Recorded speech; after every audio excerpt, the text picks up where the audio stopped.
வணக்கம். விஎஸ் மாந்திரிகம். இந்த மாந்திரிகத்தில் துர்மாந்திரிகம் செய்வது எப்படி? துஷ்ட மாந்திரிகம், துர்மாந்திரிகம் சொல்லுவாங்க இல்லையா?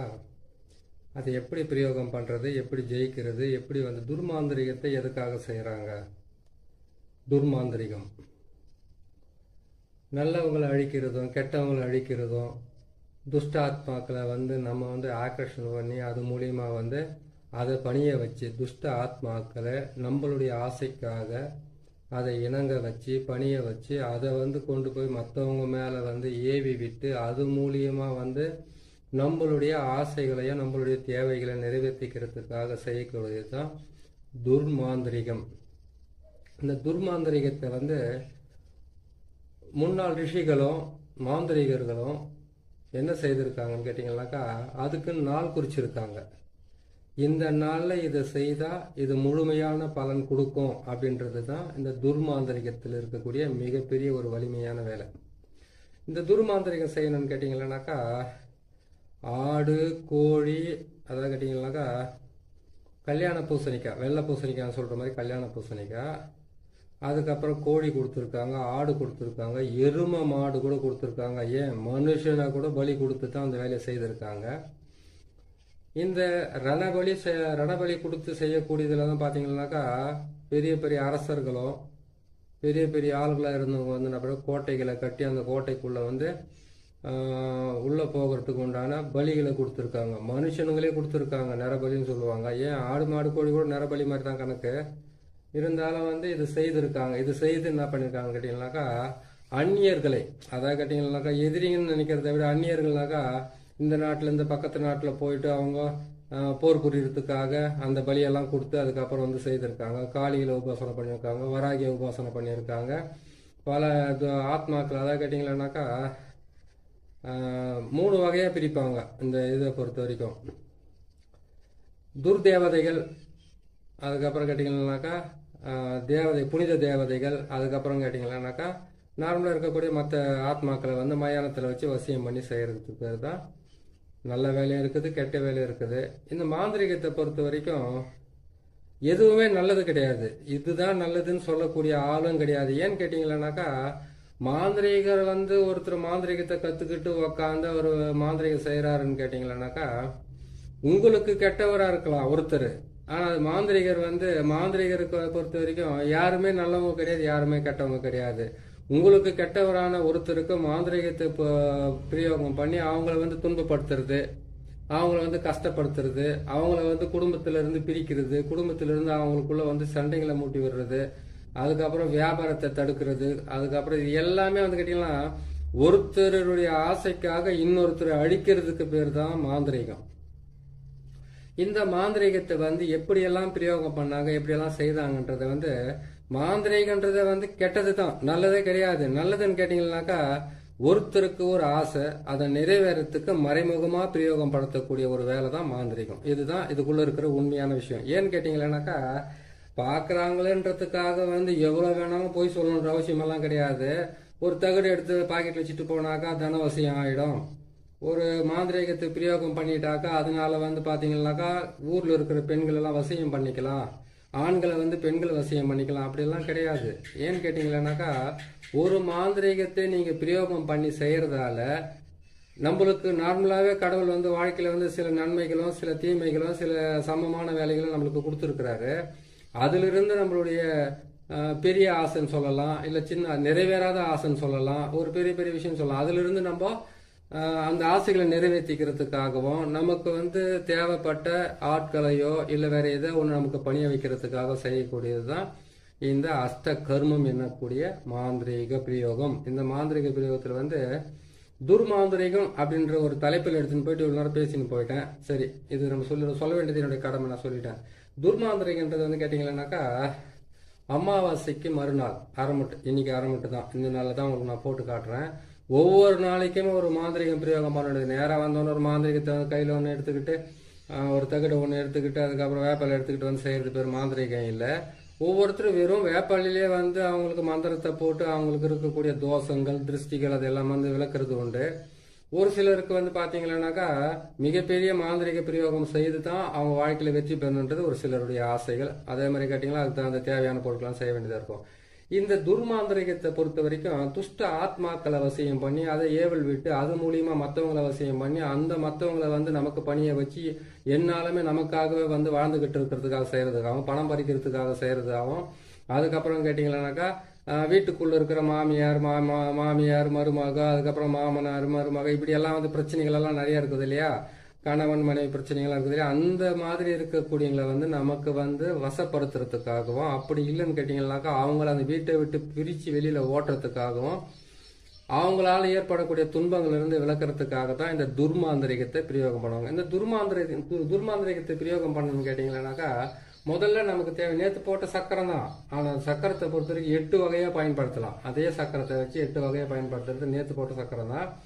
இதுல வந்து பாத்தீங்கன்னாக்கா ஒரு வித்தியாசம் என்னன்னு கேட்டீங்கன்னாக்கா இதுல வந்து 9 முட்டையை வைக்க வேண்டியதா இருக்கும். 9 முட்டையை வச்சு ஒரு மண் பாத்திரத்தை வாங்கிட்டு வந்து அதுல வந்து கேட்டீங்கன்னாக்கா நம்ம அஷ்டகர்மத்துக்கு வந்து முக்கியமா தேவை கேட்டீங்கன்னாக்கா ருத்ரபூமி விபூதின்னு சொல்லுவாங்க. அது ருத்ரபூமி விபூதின்னு சொல்றது வந்து கேட்டீங்கன்னாக்கா மயான சாம்பல்.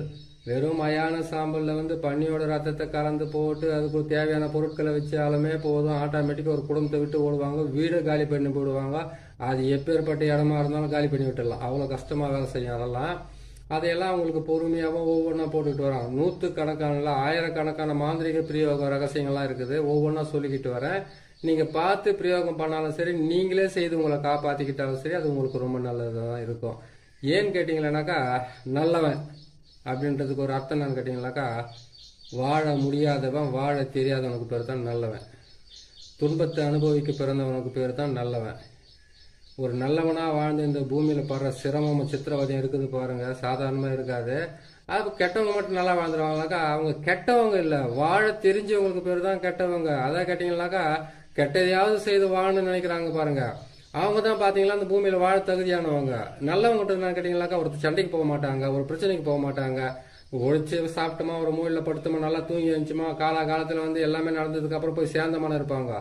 கெட்டவங்க வந்து வாழ தெரிஞ்சவங்க, வாழறதுக்காக ஆசைப்படுறாங்க. அந்த ஆசைகள் மூலியமா அவங்க செய்யக்கூடிய சின்ன சின்ன தவறுகளால அவங்க கெட்டவங்களா நம்ம கண்ணுக்கு தெரிறாங்க. இதுல வந்து யாரும் வேறுபடுத்தி பேசணுன்ற அவசியமே கிடையாது. நம்மளுக்கு கரெக்டா செய்யறோமா செய்து முடிச்சுமா அவங்கள பொறுத்த வரைக்கும் வாழத்துக்கு தெரிஞ்சவங்க, இவங்களை பொறுத்த வாழ தெரியும். இது 2 மாதிரி தான் நம்ம தெரிஞ்சுக்கணும். சரிங்களா? சரி, நம்ம இந்த தலைப்புக்கு வரலாம். இப்போ இந்த துர்மாந்திரிகத்தை பிரயோகம் பண்றதுக்கு உண்டான வழினா 9 முட்டை, 6 தேங்காய், 8 எலுமிச்சம்பழம் இதுக்கு தேவை. 8 எலுமிச்சம்பழத்தை வச்சு 9 முட்டையை வச்சு 6 தேங்காயை வச்சு என்ன செய்யறது? இது செஞ்சோம்னாக்கா இது மாதிரி துர்மாந்திரிகத்துல வந்து என்னென்ன பலன் இருக்குது? துர்மாந்திரிகத்தை பொறுத்த வரைக்கும் தீராத பகை, கண் திருஷ்டி, ஓம்பல், எதிரிகளோட தாக்கம், குடும்பத்துல வந்து அடிக்கடிக்கு வந்து ஒவ்வொரு நாளுமே வந்து மாந்திரிக பிரயோகம் பண்ணி உங்களை கெடுக்கிறவங்க, உங்களை தடுக்கிறவங்க, உங்க தொழிலை தடுக்கிறவங்க, குடும்பத்தை வந்து சீரழிக்கிறதுக்காகவும் சீர்குலைக்கிறதுக்காகவும் அலையிறவங்களுக்கு வந்து தண்டனை கொடுக்கறதுக்கு தான் இந்த துர்மாந்திரிகத்தை பிரயோகம் பண்ணணும். இந்த துர்மாந்திரிகத்தை பிரயோகம் பண்றதுக்கு நேத்து போட்ட சக்கரத்திலே வந்து 8 வகையா செய்யலாம் சொல்லியிருக்கேன். அந்த 8 வகையில பொறுத்த வரைக்கும் அதுல நேத்து போட்டது வந்து வயானமசி, அதுக்கப்புறம் வசியமாவா, இது எல்லாமே இதுல வரும். இதுல வந்து அந்த சக்கரத்தை மட்டும் போட்டுக்குங்க. தகுடுல போடணும், தரையில போடுறது வந்து மாந்திரிகரா இருந்தா இந்த சக்கரத்தை தரையில போட்டு உங்களை தேடி வந்தவங்களை வந்து தெற்கு பக்கம் பாக்குற மாதிரி உட்கார வச்சுட்டு நீங்க வடக்கு பக்கம் பாக்குற மாதிரி உட்காந்து அதுக்கப்புறம் வந்து இதுக்கு உண்டான சக்கரத்தை போட்டு எதிர்த்தாப்புல உட்கார வச்சு ஒரு மண் பாத்திரத்துல இந்த சொல்லுவாங்க இல்லையா உளுந்து மாவு வந்து நம்ம உளுந்து மாவு எடுத்தோம்னாக்கா மோகினி வசியத்துக்கும் ஆண் பெண் வசியத்துக்கும் அரிசி மாவாலையும் வந்து இதெல்லாம் செய்யலாம். அதே மாதிரி கெட்ட வேலை செய்யணும்னு கேட்டீங்கன்னா எட்டி மரத்தினுடைய அடியில் இருக்கக்கூடிய மண், புத்து மண், அதை பாழடைஞ்ச புத்து மண், பாழடைஞ்ச வீடு மண், முக்கூட்டு வழி மண், இந்த மண்ணுங்களை எடுத்து தான் செய்யணும். அதுக்கு வந்து ஒவ்வொரு பதிவா நான் போட்டுக்கிட்டு வரேன். நிறைய இருக்குது. ஒரே ஒரு மாந்திரிகத்தை கத்துக்கிட்டு நம்மளால எதையும் ஜெயிக்க முடியாது. எல்லா மாந்திரிகம் என்பது வந்து 8 பிரிச்சோம்னாக்கா 64 கலை வரும். 64 வந்து நான் 8ஆல பிரிச்சோம்னா எட்டால நம்ம பெருக்கணும்னா எத்தினி வருது அவ்வளோ வரும். அதுல எல்லாம் ஒவ்வொன்று தான் சொல்லிக்கிட்டு வர முடியும். நான் சொல்லிக்கிட்டு வரேன், நீங்க பாத்துக்குங்க. பாத்துட்டு வந்தீங்கன்னா உங்களுக்கு நல்ல பலனை கொடுக்க ஆரம்பிச்சு. இந்த அரைமுட்டு நாள் என்ன பண்ணணும், நான் கரெக்டா 12 மணி, அது இரவா இருக்கட்டும் பகலா இருக்கட்டும் சரி, இதுலயே ஒரு வித்தியாசம் இருக்குது. அரைமுட்டைன்றது பார்த்தீங்கன்னா அமாவாசை 2 பட்டு வந்துச்சு. அரைமுட்டை மட்டும் எப்படி காலையில் 12 மதியம் 12 மணி நைட் 12 மணி எப்படி பிரிக்க முடியும்? நீங்கள் அதை நினைக்காதீங்க. அரைமுட்டாவே நினைங்க, அமாவாசையாவே நினைங்க.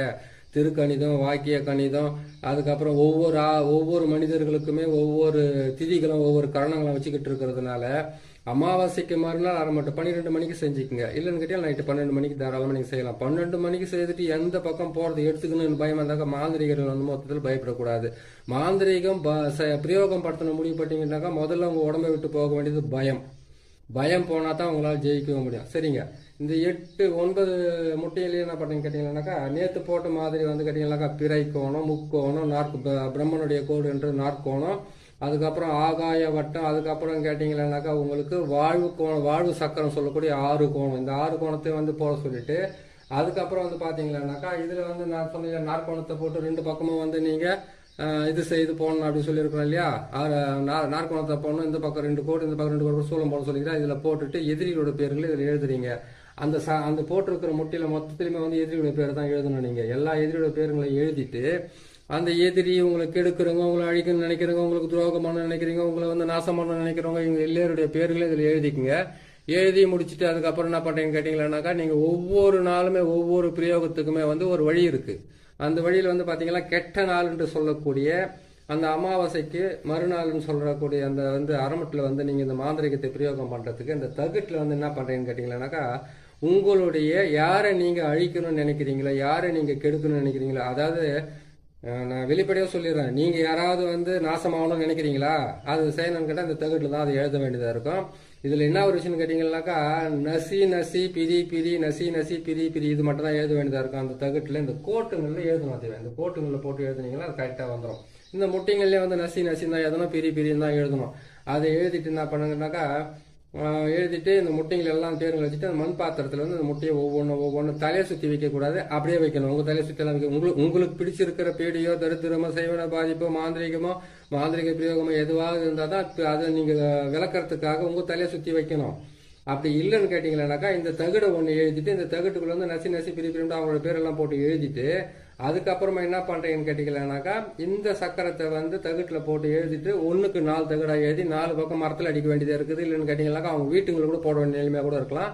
நீங்கள் அப்படி செய்ய முடியல, அவங்க வீட்டுக்கெல்லாம் போக முடியாது, ஒரு எதிரியாச்சு எப்படி போக முடியும், அவங்க கிட்ட போனோம்னா நமக்கு என்ன பிரச்சனை நடந்துக்கிறீங்களா, நீங்கள் அதை செய்யாதீங்க.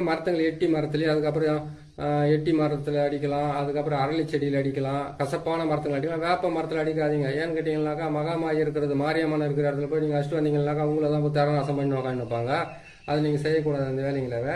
இதை செய்து முடிச்சுட்டு அவங்க பேருங்களை எழுதிட்டு என்ன பண்ணுறீங்க கேட்டிங்கனாக்கா, நல்ல கற்பூரத்தை வந்து ஒரு 100 கற்பூரம், 108 கற்பூரில் ஒரு 5 பேக்கெட் வந்து வெள்ளை கற்பூரமாக வாங்கிக்கோங்க, சூடம். அதை வாங்கி என்ன செய்கிறீங்கன்னு கேட்டிங்களானாக்கா, இந்த இதிலே போட்டுட்டு என்ன பண்ணீங்கன்னா அவங்களோட பேரை போட்டீங்க. இதோடு சேர்த்து வெண்கடுகும் சேர்த்து போட்டுக்குங்க, சாம்பிராணியும் சேர்த்து போட்டுக்குங்க. சேர்த்து போட்டுட்டு இந்த எலுமிச்சை மரத்துலலாம் அவங்க பேரை எழுதிட்டு 4 திசைன்னு சொல்லுவாங்களே, கிழக்கு மேற்கு வடக்கு தெற்கு, இந்த 4 திசையிலுமே வந்து இது என்ன பண்ணுங்க, எலுமிச்சம்பழத்தை வந்து 4 திசையில நசுக்குறீங்க. இந்த சக்கரத்தை போட்டால் கூட அங்கேயே நசிக்கணும். அதே மாதிரி கேட்டீங்கன்னாக்கா இங்க பாருங்க, தேங்காயிலே வந்து அதே மாதிரி தான் உருவத்துங்களை நான் போட்டு எழுதியிருப்பேன். இந்த தேங்காயில் இருக்கக்கூடிய இந்த உருவத்தை பாருங்க, பெண் உருவம், ஆண் உருவம், அந்த ஆண் உருவம், இந்த மாதிரி சக்கரத்தை நான் போட்டிருக்கேன். இந்த சக்கரத்தை எல்லாம் எப்படி போடுறதுன்ட்டு நான் பொறுமையை போட்டு காட்டுறேன். முதல்ல வந்து இதெல்லாம் பார்த்துக்குங்க. பார்த்துட்டீங்களா, இதெல்லாம் இந்த சக்கரன்றது இப்படி இருக்கான்றதை நான் தெளிவாக உங்களுக்கு போட்டு காட்டுறேன். சரிங்களா, இதை தான் போடுவோம் இதில். அதே மாதிரி கேட்டிங்கன்னாக்கா இதில் 6 கோணம் போடுறோம் நம்ம. இதில் 6 கோணத்தை போட்டு இந்த 6 கோணத்தை வந்து வசியத்துக்காக யூஸ் பண்ணுறது. அதே மாதிரி அந்த முக்கோணத்தை போட்டோம்னாக்கா இது வந்து கேட்டிங்கன்னா இது வந்து ஒரு விதமாக அதுக்கும் உங்களுக்கு நான் சொல்லிக்கிட்டு வரேன். சரிங்களா, இது எல்லாம் போட்டுட்டு இந்த 6 தேங்காயில் வந்து 2 தேங்காயை வந்து நீங்கள் செய்துட்டீங்க இல்லையா, செய்த இடத்துல இந்த சக்கரத்துக்காக வந்து உடைச்சிடுங்க. அதுக்கப்புறம் எலுமிச்சை மரத்தை இதுக்கு நீங்கள் பலி கொடுத்துருங்க. அதுக்கப்புறம் 4 தேங்காய் இருக்குது, முட்டை இருக்குது, எலுமிச்சை மரம் இருக்குது. கொண்டு போய் என்ன பண்ண கேட்டிங்களானாக்கா, இந்த செடி, அதுக்கப்புறம் வந்து நல்லா இந்த செடி இருக்குது பாருங்க, என்ன செடி அது அரளி செடி இருக்காங்களே, அரளி செடி கீழே வச்சு எரிக்கலாம், எருக்கஞ்செடி கீழே வச்சு எரிக்கலாம். அப்படி இல்லைன்னு கேட்டிங்கன்னாக்கா இதை கொண்டு வந்து ஆத்து மணல் அப்படின்னு கேட்டிங்கனாக்கா மயானம் இல்லாட்டி முக்கூட்டு வழி அப்படி இல்லைன்னா கேட்டிங்கன்னா ஆள் நடமாட்டம் இல்லாத இடத்துல கொண்டு போயிட்டு மற்றவங்க தாண்டாத மாதிரி வச்சு எரிக்கணுமே தவிர நேராக போனோம் அதை எரிச்சு விட்டுட்டு நீங்களும் பிரச்சனையிலேருந்து தப்பிக்காத மற்றவங்கள மாட்டி வைக்க. அதை கேட்டிங்கன்னா நம்ம கிட்ட இருக்கிற பிரச்சனை விலைக்கு போகணும்னு நினைக்கிறத விட மற்றவங்க யாராவது மாட்டக்கூடாதுன்னு நினைக்கணும். நீங்கள் எந்த எதிரிகளை வந்து இந்த துர்மாந்திரிகத்தை பிரயோகம் பண்ணுறோம் இல்லையா, அந்த துர்மாந்திரிகத்தை பிரயோகம் பண்ணுறதுக்காக வந்து யாருக்காக செய்யுங்களோ அவங்களுடைய வீட்டுக்கு வந்து தெற்கு பக்கமோ இல்லைன்னு கேட்டீங்கன்னா மேற்கு பக்கமாக வச்சு நீங்கள் எரிச்சிங்கன்னா கரெக்டாக அது வேலை செய்யறதுக்கு ஆரம்பிக்கும். ஒரு விஷயம், இது செய்து எரிச்சிட்டு வந்துடுறீங்க. எரிச்சிட்டு என்ன பண்ணணும்னு கேட்டீங்கன்னாக்கா, இதனுடைய சாம்பல் வந்து அவங்க வீட்டாண்ட போடலாம், அவங்க போற வர வழி பாதையில போடலாம் அப்படின்னு கேட்டாக்கா, கொஞ்சம் ஒரு அதாவது கேட்டீங்கன்னாக்கா 50 கிராம் 100 கிராம் சாம்பல் தான் கொண்டு போய் போடணும் இல்லை, ஒரு சிட்டிக்கு அந்த அளவுக்கு இருந்தால் கூட போது கொண்டு போய் அவங்க போட்டீங்கன்னாக்கா மிகப்பெரிய பிரச்சனை உருவாக ஆரம்பிக்கும். இதை செய்து முடிங்க. இதை செய்து முடிச்சுட்டு எதிரிகளையும் அதுக்கப்புறம் கேட்டீங்கன்னா உங்களுக்கு இருக்கிற பகைவர்களை அழிக்கிறதுக்காக வந்து இந்த துர்மாந்திரிகத்தை பயன்படுத்தி நீங்களும் வந்து மனசுக்குள்ள திருப்தியா இருங்க. மற்றவங்களுக்கு வந்து கேட்டீங்கன்னாக்கா துர்மாந்திரிகத்தை பிரயோகம் பண்றது தப்பு இல்லை. ஆனா துர்மாந்திரிகத்தை பிரயோகம் பண்ணிட்டு வந்து நீங்க மாட்டு கோமியத்திலேயோ அப்படி இல்லைன்னு கேட்டீங்கன்னாக்கா மஞ்சள் தூளாலேயே வந்து நீங்க குளிக்கணும். ஏன்னு கேட்டீங்கன்னா துஷ்ட பொருளுங்களை வந்து பயன்படுத்தினாவே மாட்டு கோமியம் தான் முக்கியமா உங்களை காப்பாற்றுறதுக்கு ஆரம்பிக்கும். அப்படி இல்லைன்னு கேட்டீங்கன்னா மஞ்சள் தண்ணியால வந்து குளிச்சுட்டு நீங்க என்ன பண்றீங்கன்னு கேட்டீங்கன்னாக்கா மஞ்சள் தண்ணியால மஞ்சளாவே ஃபுல்லா போட்டு குளிக்கணும்னு அவசியம் கிடையாது. கொஞ்சமா மஞ்சளை போட்டு குளிச்சுட்டு உங்க வாசல்ல வீட்டுல எல்லாம் தெளிச்சு விடுங்க. ஏன்னு கேட்டீங்கன்னாக்கா கெட்ட வார்த்தை பேசினாவே முஸ்லிம்ஸுங்க வந்து நமாஸ் படிக்கிறதுக்கு போகும்போது வந்து பாத்தீங்கன்னா காது மூக்கு அதுக்கப்புறம் வாய் எல்லாமே சுத்தமா கழுவிக்கிட்டு போவாங்க. ஏன்னு கேட்டாக்கா காலையிலேருந்து பேசின வார்த்தைக்கு வந்து அதுல இருந்து ஒரு இது புனிதம் ஆகட்டுன்றதுக்காக அது மாதிரி செய்வாங்க. அந்த மாதிரி நீங்க செஞ்சுட்டீங்கன்னாக்கா இதை செஞ்சு முடிச்சுட்டு யார் பேர் செய்யணுன்றதெல்லாம் பேருங்களெல்லாம் எழுதிட்டு இந்த தேங்காயை வந்து 4 பக்கம் 4 உடைச்சிட்டு அதுக்கப்புறம் கொண்டு போயிட்டு நீங்க எரிச்சு உடைச்சி முடிச்சுட்டு அதுக்கப்புறம் நீங்க போய் இருக்கிற வேலையை பாருங்க. அந்த தகடை முடிஞ்சாக்கா அவங்க வீட்டுல வைக்கலாம். அப்படின்னு கேட்டீங்கன்னாக்கா மரத்துல அடிச்சு விடுங்க.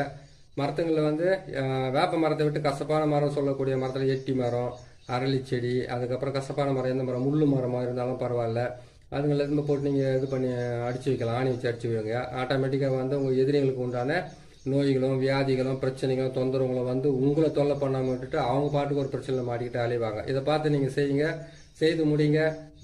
மாந்திரிகராக இருந்தாலும் பரவாயில்ல, மாந்திரிகம் தெரியாதவங்களா இருந்தாலும் தன்னை பாதுகாத்துக்காக செய்யறவங்களா இருந்தாலும் பரவாயில்ல, பார்த்து செய்து உங்களை காப்பாற்றிக்கங்க. இது செய்யறதுக்கு முன்னாடி உடல் கட்டு மந்திரன்றது ஒன்று இருக்குது.